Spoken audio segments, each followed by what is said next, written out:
Appreciate that, Neal, and welcome to nice to meet all you guys on here. What's up, Mary Jo, Felipe? Nice job, dude. It was awesome meeting you Thanks. out there in Vegas. So nice Yeah, work, man. likewise. Likewise, Yeah, Dan. Thank you. good seeing you up there. So I guess I'll give you guys a little bit of a story, kind of what got me into insurance because I was not doing IULs at the very beginning. I've been doing IULs now for just over 2 years. 2 years ago I started, but I give me a little spiel, and I like to keep this kind of conversational. So if anyone has questions, or Neal, if you have any questions to ask, please feel free to chime in and any questions as we go over stuff here today. But I didn't really have anything scripted. I've been doing this for a lot, so typically I just kind of go off the top of my head. But I was a traditional, go to school, get a good job, get good grade or get good grades, get a good job. Didn't know what I was going to do, so I went to grad school, got in more debt, and still didn't know what I was going to do. Or I graduated college. I'm like, well, the degree I just got, I'm gonna make like 30, 40K a year. That's not gonna pay for those loans I just got. So I'm like, oh, what a great idea. Let's go to business school and get in more debt. And then thankfully, I did get a nice job after that. And what I thought at the time was like my dream job. And I was working in corporate America. I was living in Australia, the Middle East. There was a time that my boss, and this could be good for a lot of people. For me, it's not me. He goes, well, Dan, if you work really tough for your next 15 years, and I remember this vividly in Charleston, you can get to where I'm at. And he was probably making, I don't know, 250, 300, 4 or 5 years ago. So good money. But I'm like, it's going to take me how fucking long? Like, not a shot in hell am I going to be doing that. If I'm going to be working my butt off, it's going to be for me. I'd rather go broke, slaving over whatever it is, but doing it on my accord. But I've always been the guy that has like crazy ideas growing up that people always think like, damn, what the F are you thinking? Like, why would that be a good idea? But sometimes I do have good ideas. So if you don't action on them, it'll never happen. But as part of me is making sure that this is actually kind of relevant here. I kind of get squirrel brain sometimes, like insurance. Oh, trading. Oh, let me go start that. Or hey, let me learn CRM. Let me learn it. And as soon as I start divvying all my focus, everything goes backwards. So I even caught myself doing that, a couple months ago.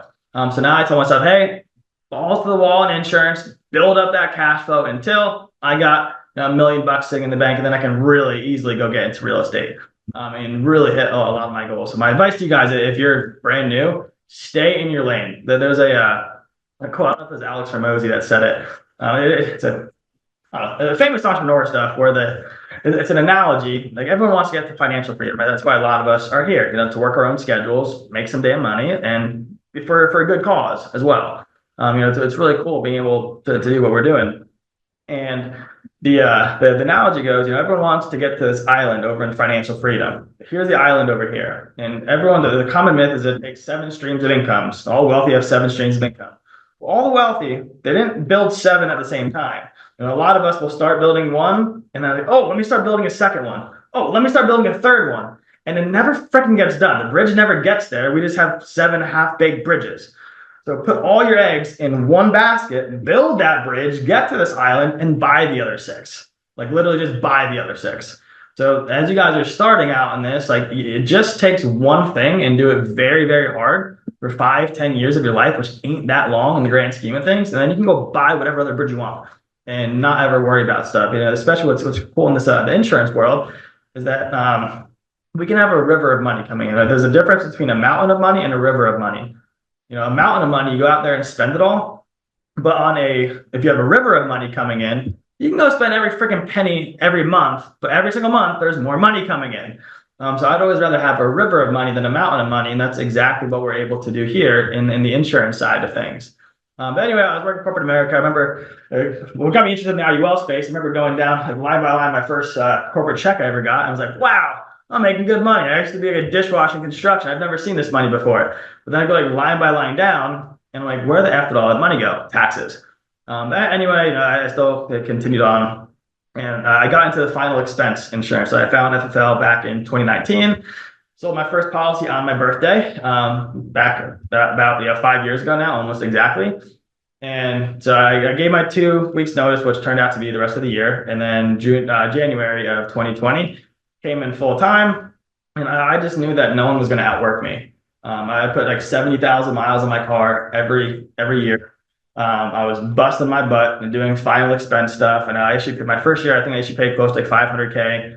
However, I was putting that all back in the business. So every single penny of that was going back into the business, whether it was recruiting, more leads, figuring out this, figuring out that. And I made a effing mess. I probably wasted close to like 150, 200 G's that year just in stuff that now I know better not to do that. But a lot of the times you're not going to learn unless you actually do it. So I could have studied and studied and studied for the whole year, but then when push comes to shove and I'm in the real world, it ain't gonna fucking matter because everything's changing. There's so many moving different variables that are moving when you're actually doing it in real life. So I did that for about 2.5 years, the final expense base, and I love traveling. I absolutely love traveling. So I spend a lot of my time traveling the world, and when I was doing the final expense door to door, it got to a spot where I'm like, I got to make a change because I'm sacrificing everything for a long period of time, and I'm not able to live the life that I wanted to live. So I needed to change what I was doing. And this was really before Zoom was a big thing. This was before a lot of virtual stuff really came into play. I remember it was October of 2022. I bought myself a one-way ticket down to Colombia, South America. And I said, I'm going to figure this shit out. And I still kept doing final expense, trying to sell everything over the phone. And then the following June, Juan Franco hits me up. Goes, dude, I got all these hot leads. Like these really hot leads. Like, what the F are you talking about, Juan? And anyway, that was my introduction into the IUL space. And once we found out what IULs could do, how cool they are, the type of person that you're working with and what they can do for that client, my staff at the time, we used to do like so much like TikTok, Instagram, just like BS stuff to get people's attention, to get like people in the door. In terms of the recruiting side, I said, we are stopping everything that we're doing right now, and we are only doing IUL advertising. That is it. And then it started blowing up. We started doing pretty well. The agency started doing a lot of IULs. We turned off all recruiting, and now we only recruit from friends and family. What's I love about this a whole lot is that it's a really cool product, and the way of life can be really good. You still got to work pretty hard. I remember there was someone that, I forget who it was, someone in the insurance space. They go, the barrier of entry to get into insurance is nothing. The barrier to entry to become an expert in insurance, that's pretty damn high. Most people ain't willing to do the work to become an expert in it. Everyone just wants nice little rosy stuff and do this and do that, but not willing to put the work in. So my advice to you guys, anyone can come in here and get an insurance license. It's a piece of freaking cake. But to become an expert in the space, that's what's going to set you guys apart. And the beauty about the IUL space, learning from Neal, Broadway, and a bunch of the other experts in here, like we got a really cool group of people that want to do what's right for the client. Unfortunately, there's some people out there. Oh my God, this was terrible. I had a meeting last night with this couple, and the death benefit was, oh my God, they said they wanted cash value. The insurance agent swindled them into some high death benefit policy. Not only was it a high death benefit, Neal, it was also increasing. Normally you want to start the death benefit very, very, very low with an increasing. They jacked the death benefit way up and then said increase. I'm like, and then I check out this guy's like LinkedIn profile, the agent. He goes, oh, I'm a team lead. I'm like, who the fuck are you? Like, how are you leading anyone? Like, well, no. Why did he jack the death benefit up? Just for those who don't know. His commissions go way up. So it's either that or he's just stupid as shit. Like, to put it plainly. Like, sorry, I'm from Jersey. I just talk freely here. But you are from Jersey. It's just, oh my God. Obviously, the commissions go up if you jack the death benefit up. But what I always tell all my agents coming on board, honest money goes a lot further than quick money. You can make quick money in here, but you ain't gonna be around too long, and then you're probably gonna get broke, and then you're gonna lose all your money. So honest money goes a lot further, but it's always doing what's right for the client. Yes, it'll mean our commissions are lower, but it shouldn't be about the commissions. If we're doing our job well, the commissions are gonna come. Like the commissions will come just by doing our job correctly. And then we started doing a lot of organic stuff. So a lot of the leads that we had coming in for about a year were all just through like our social media accounts. So we weren't paying for any leads. They were just all coming through our socials. We got to the spot, we had about 20-ish agents, 10 of them working full time. And between the 10, we started working, we started doing about like 700-800K a month in target premiums. However, the downside with organic marketing is that it isn't very predictable. Sometimes you don't know what's coming. And that was a wake-up call for us. So we did kind of see that coming. And then in November of 22, we started doing a lot of Facebook advertising, starting to pick up on that. And that took a lot of money. I was looking at how much we spent this last about 8 months. We spent about $500,000 in Facebook marketing just in the last eight-ish months alone to try to figure it out. And we still don't have it figured out. So anyone that's thinking about running your own ads, like It is a freaking job and a nightmare to do that stuff. I think a lot of us have gone through oh, I want to own this part of this. I want this. I want to own this. I want to be a master in this. So that's so many different jobs that you're wearing. And if you're going to do all that, you ain't going to do any of them correctly. Um, so I'll just piggyback on someone that's already doing it and you use the process that they have in place and run with that because you can make a lot of freaking money just using that process. And it's kind of like that squirrel brain mentality. We're trying to do all this different stuff. I was talking to one of my agents, Neal, a bit ago. He's trying to do his own leads and goes, oh, damn, they're coming in so fast. Well, then he had to spend a lot of his time trying to figure out once it went wrong, how to fix them. Like, hey, if you were just able to work those extra days and just pay an extra couple bucks for the leads, how much more money would you have made? It was a lot. So got it. You saved $1,000 in leads, but it cost you $5,000 that month. Was it worth it? Typically the answer is going to be no, but when we're first starting out and thinking of that, we're not really thinking in that way. We're just thinking, how cheap can we get the leads? What I always tell my folks is it doesn't matter what your cost per lead is. It matters what is your cost per acquisition. The cost per acquisition is a lot more important than what your cost per lead is. A lot of lead junkies out there, myself included, we were just after the cheapest lead we could find. Well, cheap doesn't necessarily mean cheap. Cheap a lot of times can actually be more expensive. For example, Oscar, let's say you spend $1,000 and you have two options. You can either get 100 leads at $10 a pop, or you can get 10 leads at $100 a pop. Well, on those 100 leads, let's say again, they're only $10. It might take you, out of those 100, maybe only close two of them. You only close two out of those 100 deals. And it takes you a lot of time to freaking do that. Well, your cost per acquisition would have been $500 because you spend $1,000, divide that by two clients, your cost per acquisition would be $500, and it took a lot of work to do that. Well, if you only spent the $1,000, but you only got 10 leads, but each of those 10 leads was $100, and you closed 4 of those 10 leads, 1,000 divided by 4, your cost per acquisition was actually only $250. So that $100 lead is actually a lot cheaper because it doesn't take nearly as much work or money to close that person. So that's stuff that I started looking at a lot on the lead side of things, not just what is the cost per lead. Cost per lead doesn't mean shit. How much are you actually closing? And then you got to figure out what your cost per acquisition is. I would have no issue paying $500 per lead if I knew I was going to close that person or every other person. I would literally have no objection whatsoever. And this was something that I was going through with one of my new agents who was kind of getting rock and roll, and they were struggling a little bit at the beginning. So this might be helpful for some folks on here as well. And it was pretty much like I said, hey, if you turned $1,000 into $2,000, would you think would that be that good? No.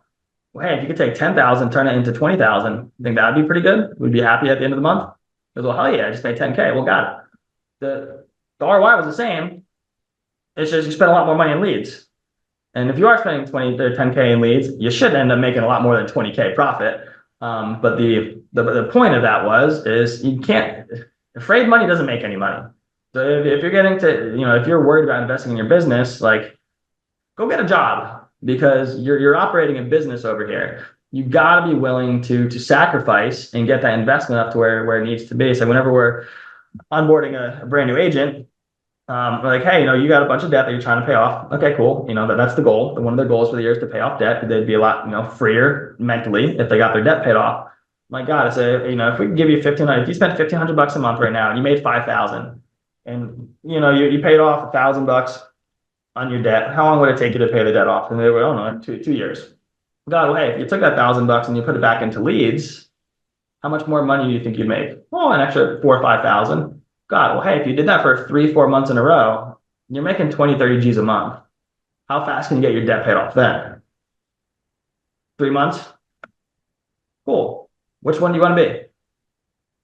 And then it's kind of like a realization. A lot of us are like, hey, we're afraid to invest in the business. But when the business goes hungry, you're going hungry too. So we got to make sure that the business can eat.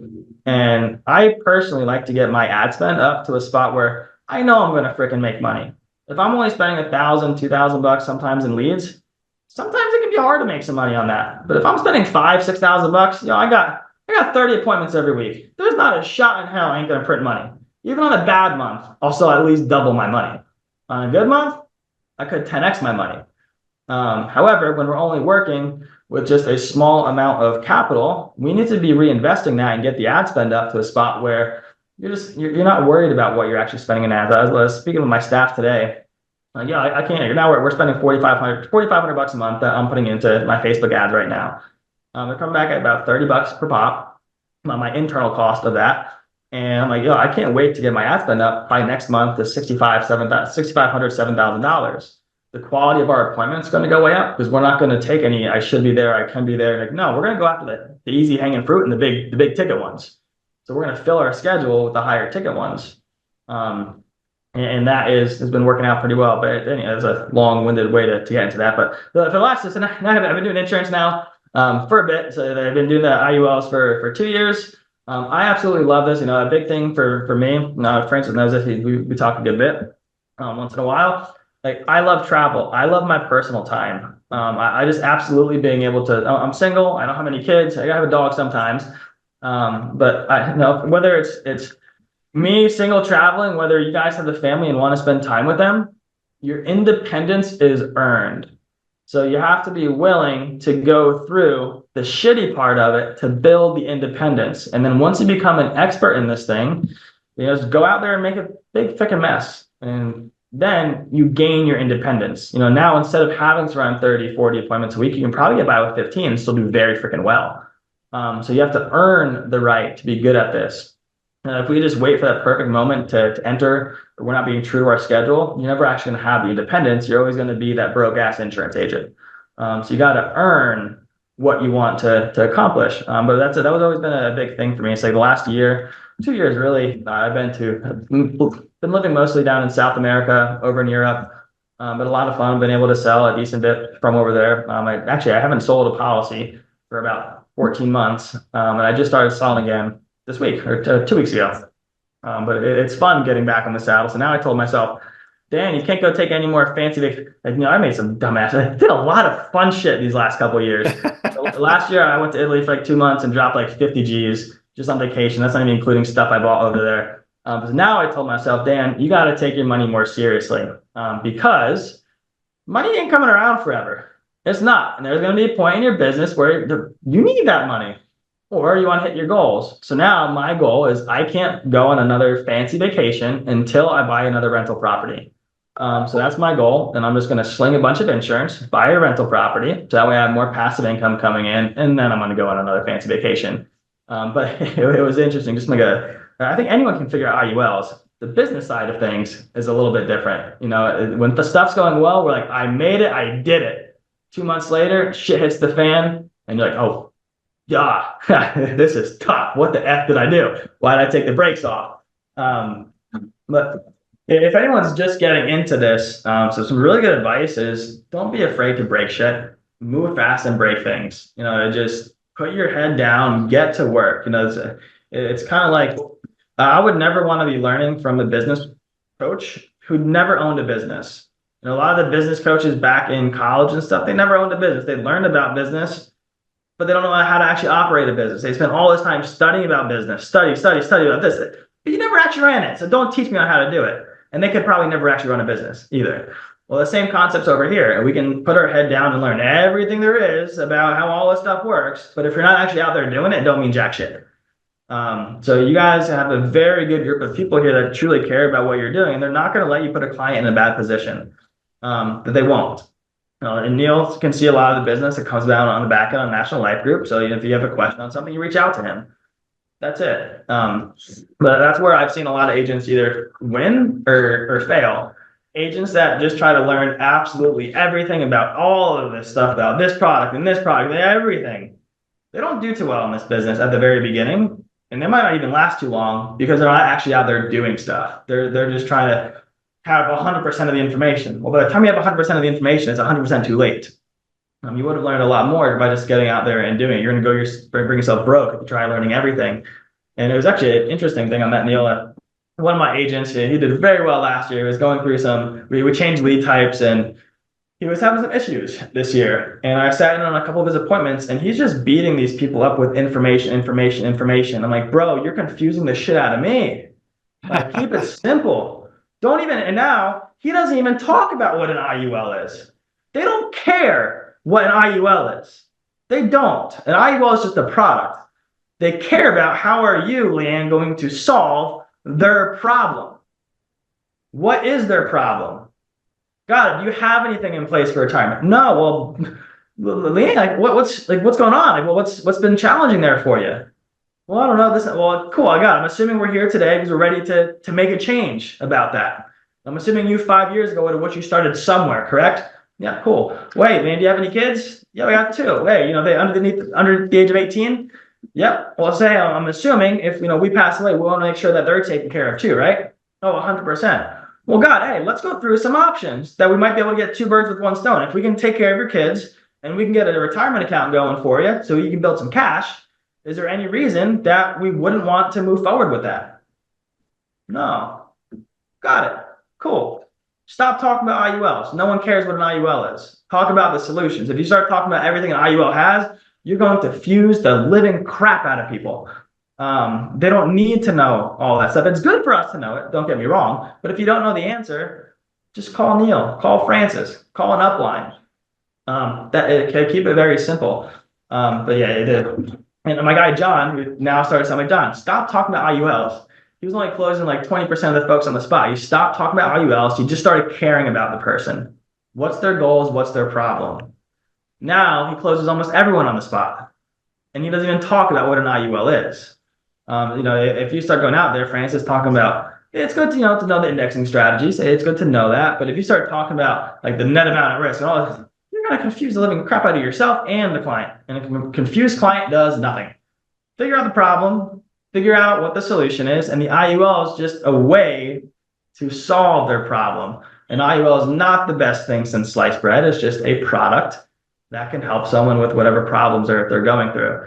Now, for any new agents in here, just go to town. You're going to learn way faster by going to town and booking the appointments and running them and messing up than you're going to be trying to study all these little bits of information, because newsflash, the client doesn't care. They're not even going to ask. They're only going to ask if you confuse them, and now they're going to start asking. So keep it simple. You don't need to know all that stuff. By the time you do all of that stuff, it's going to be 6 months down the road, and you're homeless because you don't have any money coming in. So just keep it simple. Don't overcomplicate this thing. Just put the head down, go to work. One of my favorite mentors here, you guys might know. Some of you guys might have heard of him. I know some of you definitely do. John Wetmore. He just put a book out there, and for anyone that doesn't know John Wetmore, a multi-millionaire. He did very well in the insurance space. Nuts over here. Now he's got all these other investments and stuff. But his book is titled, and it's going to be very self-explanatory, Do More Now, Get Better Later. Simple. Do more now, get better later. So if any of you guys are on here that are brand new, do more now. You'll get better later, naturally, by just going out there and doing it. But I don't know if you guys have any specific questions, Neal. Sometimes I can go in tangents like I just did for the last almost 30 minutes. No, that's really good. Because I kind of heard you, we got in the business the same year, 2019. I think I got in April. This is only my second year in the business, kind of parallels that IUL summit that Juan had January of last year.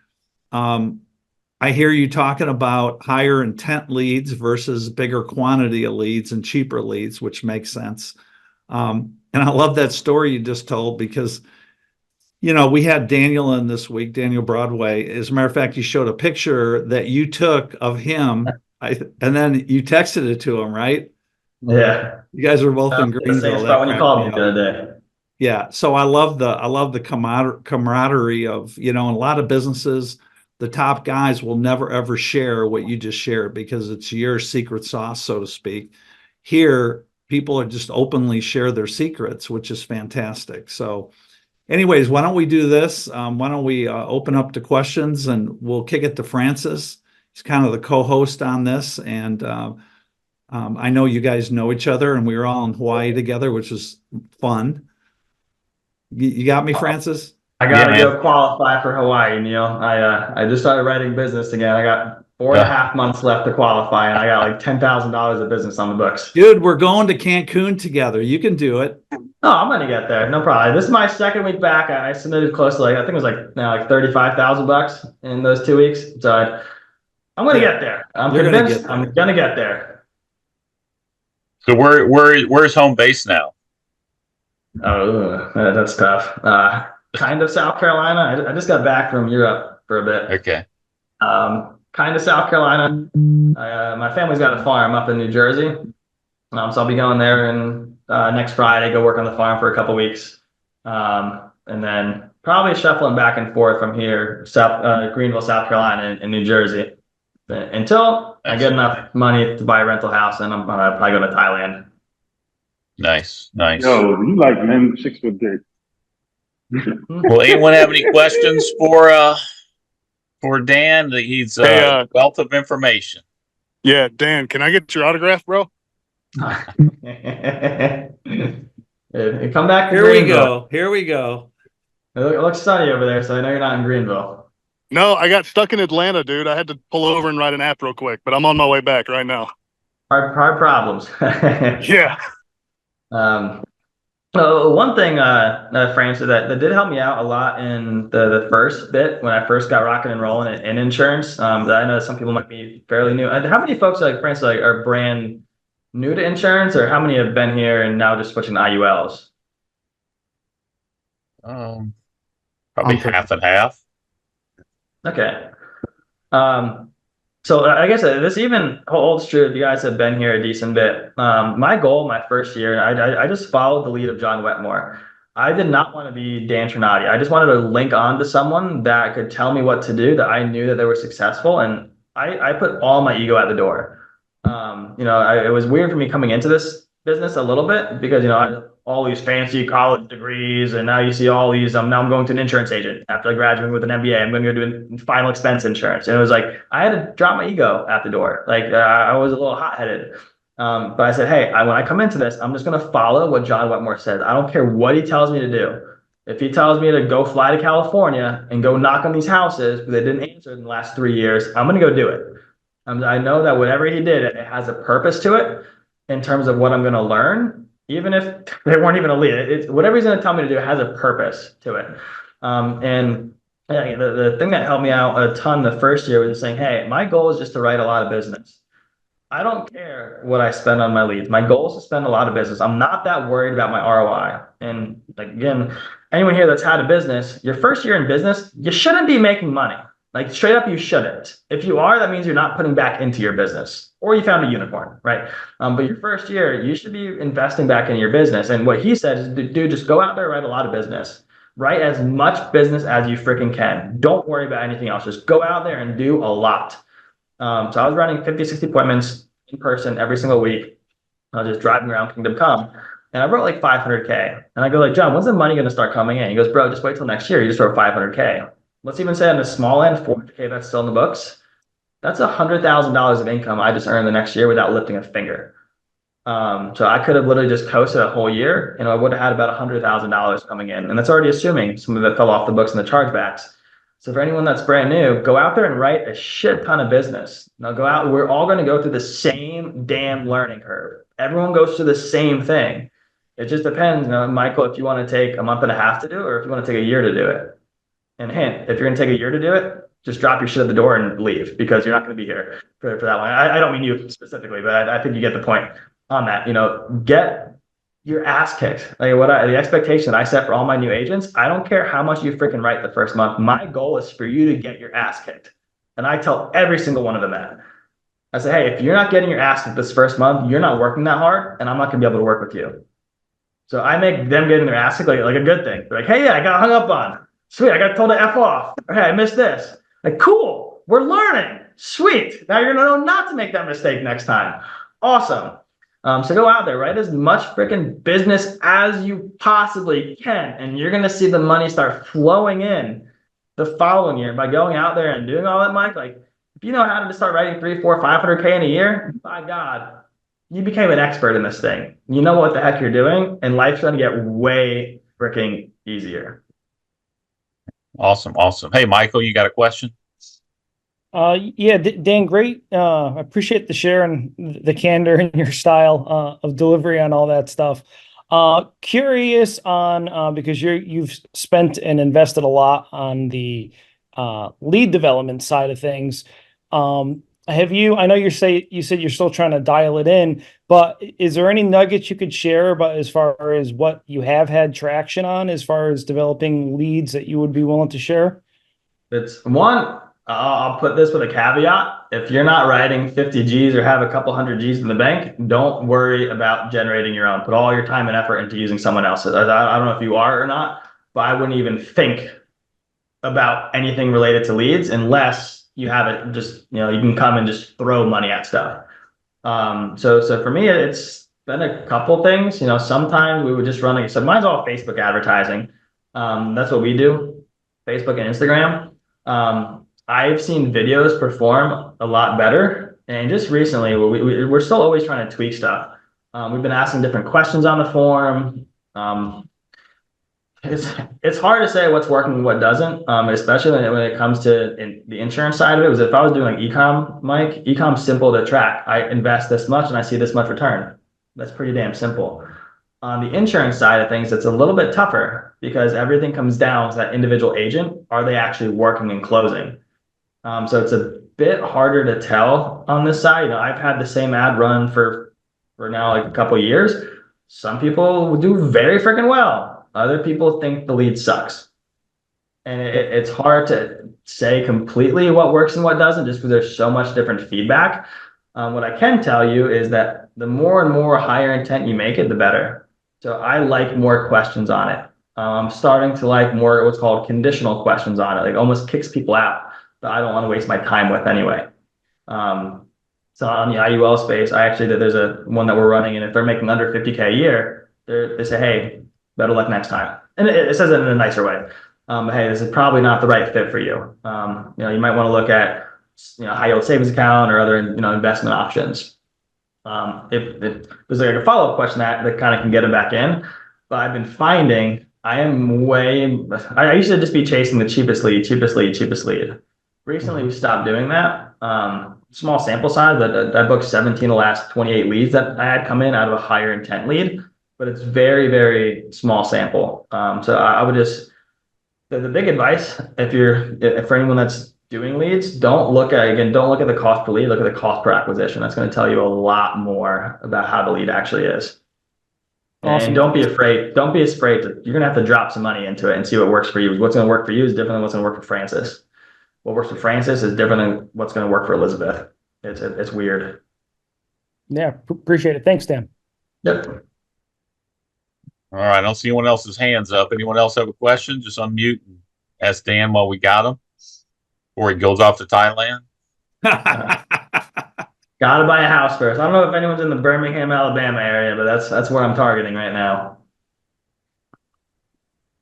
No, 3 hours from there. Yeah.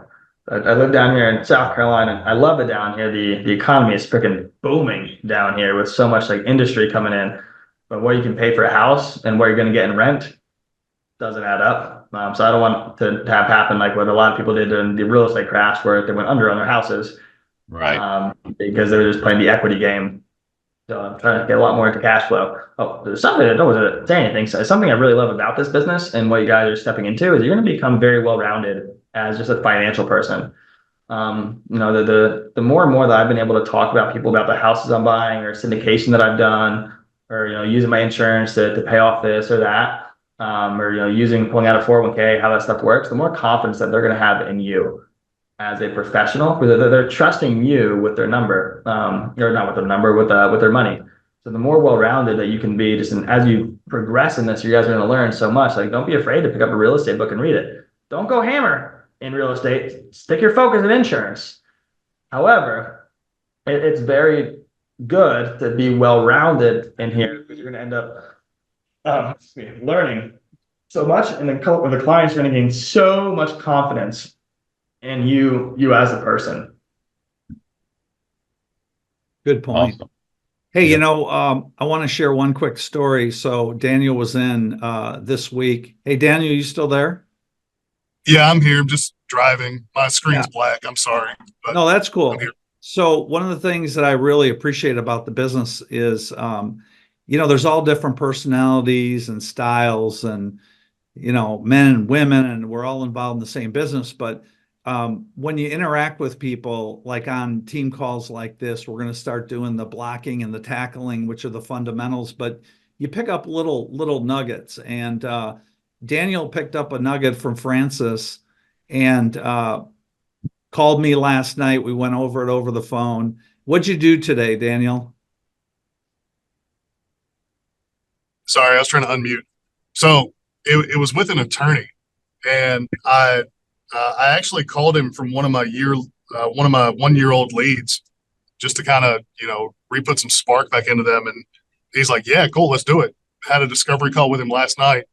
He booked an appointment tonight because of some family issues. I couldn't get back home in time. Got stuck in Atlanta, so I just pulled over to freaking Starbucks, ran 2 different appointments, and did that exact same strategy that I just picked up from Francis that I'd never seen before.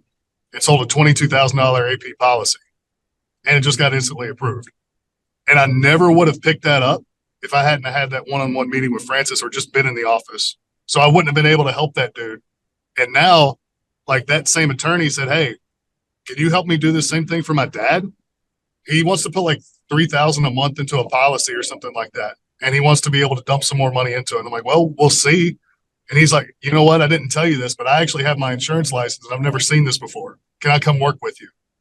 And I'm like, "Really?" He's like, "Yeah." He's like, "I just pursued the full-time attorney thing, but I wanted my insurance license just in case. And I've never seen anybody be like upfront, honest, and like show me a strategy like this before. I want to come work with you because you guys got something special going on." I'm like, "Yeah, I mean, yeah, we'll talk about it on Monday if you want." But like, yeah.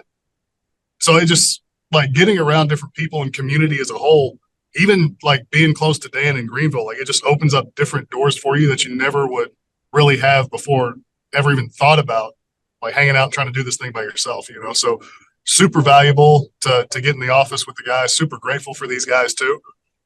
But it just shows how powerful just getting around some of these guys can really make you, and how savvy you can get really quickly by just asking the right questions. So Dan Chernati's like, "Hey, bro, call me. We're going to go over that strategy." Well, but the main thing is, and Daniel, you glossed over it. You were calling. You were just putting the time in to call old leads. And if you didn't pick up the phone and call, you never would have got that appointment. So don't undermine the importance of just doing the basic work of reaching out to customers. Mary Jo, that is amazing. And for if there's new agents on here too, it's the little things that are going to make you a big producer. It's the little things that you're going to do. So there's a lot of stuff that I talk about with my agents, making that extra phone call. If you can make those extra phone calls and set 1 more appointment a day, let's just say you end up setting 3 more appointments a week. That's it. 3 more than what you would have done. Over the course of a month, that's 12 more appointments. Let's even say only 6 of them, even only 5 of them show up. Out of those 5, you only close 3. Out of those 3, only 2 get approved. Well, you're probably getting paid on average like 3-4 G's in total on those 2 policies.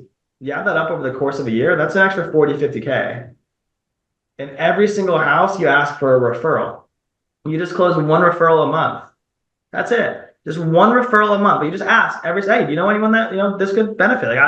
And when I'm going through all my presentations, Neal, like, people ask about stuff like, "Hey, to be honest, I absolutely love what I do," and I'll tell them like the honest money goes further. So I'm always looking to do what's best in the client, because my goal is to the referral of the lifeblood of my business. And I would hope that if I can do a good job for you, that you might know some people that could at least benefit from conversation. Close just 1 policy a month from referrals. There's an extra 2 G's. There's an extra 24K. There's an extra close to 75K that you just added on at the end of the year by doing just a little bit more, just a little bit more. So it's those little tiny things that are going to go a very long way. I was talking to my brother. He was doing well in his first couple months, and he's getting better. I'm like, "Tom, like, you're working 20 hours a week. You already spend 2-3 G's on leads, but you're only working 20-30 hours a week. Or 20 hours a week. Dude, if you spend an extra 10 hours work, I'm not even asking you to work full 40 hours. If you just work an extra 10 hours a week, that's an extra 40 hours. You'll probably start pocketing an extra 6-7K a month, because you already spent the money. So it's not like it's costing you anymore. You already spent the money. You'll rake it in, dude. Like, what's preventing you from doing that?" And then he started turning it up. And 2 days ago, he wrote 7 G's. Now he's at like a fish concert or something. I get stoned as shit, but that's a different conversation. But It's just like, dude, it's just those little tiny things for anyone here that's new or just like hasn't like broken out yet.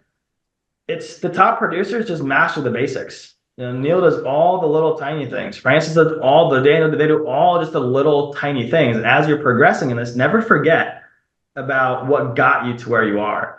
Because you got to keep doing those little tiny basic things. But also, wherever you want to go is going to take a different version of where you're at today. So, if you're sitting there and be like, it hasn't broken out yet, I'm not doing well, that's probably because you didn't change who you are. You're probably still old you, Francis, trying to figure out how to make a lot of money. But like, it's like, no, you got to change who Francis is. You got to become who the top producers are. What are they doing on a daily basis? And you got to change your identity if you want to become, pretty stable and free financially. Awesome. Peter, you got your hand up. We got time for one more quick question. Go ahead. Dan, I'm not very good with asking referrals. Can you tell me what words do you use after you close the guy to ask for referral? Because that could be very important. So some people do it way better than me. I probably only close 1-2 referrals a month and I suck at it. But I ask in every single house. That's what I do. So every time I'm closing a client, I'm like, hey, once a policy does get approved, I'll reach out to you, yada, yada. Like, congratulations. Do you really feel like this will help you out a lot financially? Yes. Cool. Hey, do you know anyone else that would potentially benefit from a conversation? Maybe. Some people will be like sharks and go get their numbers right then and there and say, put us in a group text or text me their numbers immediately. I just honestly put the feelers out. And then a lot of the times they start coming back to me. It does take a little time to develop that, to develop that pipeline. Then people just start naturally coming to you, especially the longer and longer you're in insurance, as long as you're putting your word out there. That I like to tell people, it's like a pack mentality. Hey, most of my business, this is a bold-faced lie, straight up, white lie. Most of my business comes from referrals. I pride myself in doing a really good job. Most of my business is word of mouth, and there's people getting, talking to their friends and family or people that they care about that they know that they need a little boost in their life. And I love having those conversations with people. So if you have anyone that comes to mind, like please think about it and let me know. And then what happens and what I do after the policy's been approved and issued, in my CRM, there's an automated message that goes out just saying, hey, again, Bob, congrats. I just absolutely love what I do. Referrals are the lifeblood of my business. Do you know anyone that could benefit from a chat? And I just send it out after every single time I submit a policy and it gets approved. That's excellent. Great question, Peter. Appreciate it. Really good. Dan, listen, thanks so much for jumping on. I love the t-shirt. It's awesome. I got a very similar one. Hey, my t-shirt. Listen, that's a great thing about the business.